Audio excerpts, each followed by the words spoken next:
ใครหารถราคาเบาๆไว้ใช้งานห้ามพลาดคันนี้เลยนะคะ Honda Jazz 1.5V ปี08.09รถมือเดียวจากป้ายแดงสภาพสวยๆเลยการใช้งานน้อยด้วยนะคะเลขไม่แค่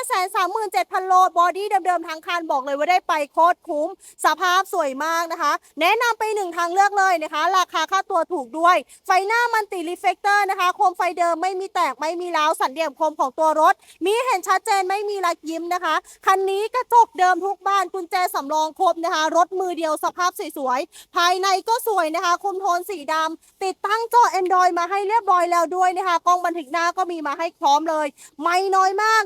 137,000 โลรถมือเดียวผู้หญิงใช้งานนะคะลูกค้าราคาค่าตัวอยู่ประมาณแสนกลางๆเท่านั้นเองใครสนใจอยากได้รายละเอียดเพิ่มเติมห้ามพลาดนะรีบทักรีบโทรรีบติดต่อหานัดด่วนๆได้เลยนะคะ